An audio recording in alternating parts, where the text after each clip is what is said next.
Welcome to my Sunita blog. आज हम ज्योतिया व्रत के बारे में बताएंगे और उसके बारे में कथा भी कहेंगे। तो यह व्रत का हम शॉर्ट वीडियो एक डाले थे कि ज्योतिया व्रत कब है। तो इसमें भी हम बता दे रहे हैं कि ज्योतिया व्रत 3 दिन का व्रत होता है और यह व्रत जीमित वाहन या ज्योतिया या नाम से जाना जाता है और यह व्रत निर्जला होता है। इसमें एक बूंद पानी नहीं पिया जाता है और न कुछ खाया जाता है और यह 3 दिन का व्रत होता है।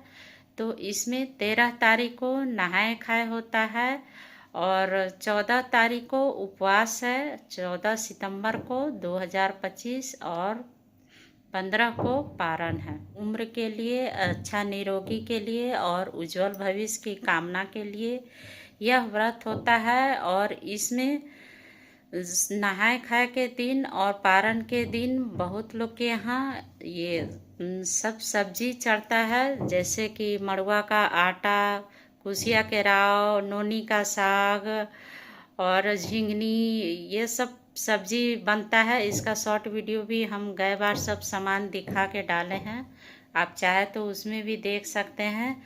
और यह व्रत जब सूर्योदय होता है, नवमी में जब सूर्योदय होता है तब पारण होता है और अष्टमी का सूर्योदय के हिसाब से व्रत किया जाता है। तो इस बार नवमी का सूर्योदय नवमी से ही शुरू होता है, इसलिए सुबह से ही जैसे सूर्योदय हो तो आप व्रत खोल सकते हैं। व्रत खोलने में भी इसमें खीरा का बीज और कुसिया के राव को निगला जाता है, उसके बाद पानी पी के व्रत खोला जाता है। तो और खीरा इस सब चढ़ता भी है इसमें। और सुबह में ओठगन का विधि भी उपवास से एक दिन पहले किया जाता है। तो चलिए, इस तरह से है और इसकी कथा अब हम आपको बताते हैं कि इसकी कथा क्या है। तो इसकी कथा है, तो एक चील और एक सियारिन थी, दोनों बहुत ही घनिष्ठ दोस्त थे और दोनों किसी महिला औरत लोग को व्रत करते हुए देखी कि बच्चे के लिए यह व्रत होता है। तो दोनों ने निर्णय किया कि हम भी व्रत करेंगे।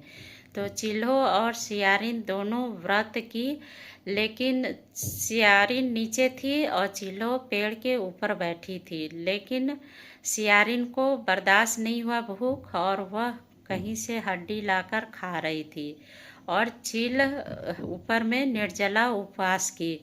दोनों इस तरह से व्रत को कर रही थी। और लेकिन जब दोनों कोई का व्रत हो गया, तब जब सियारिन थी उसका बच्चा जब हुआ तो सभी बच्चा होने के बाद मर जाता था और चील जो कि नियम से व्रत की थी, कुछ भी नहीं खाई थी और न पानी पी थी, उसके सभी बच्चे जी गए और सभी अच्छे से रहते थे।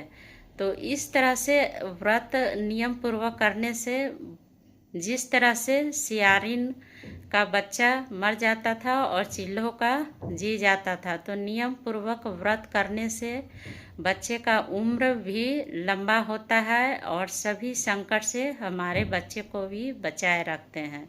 तो इस तरह से आप कथा कर सकते हैं। कथा बहुत तरह का है, लेकिन इसमें वीडियो लंबा हो जाएगा, उतना नहीं कह सकते हैं, तो शॉर्ट में ये कथा हम कह दिए। अब वीडियो को हम यहीं समाप्त करते हैं।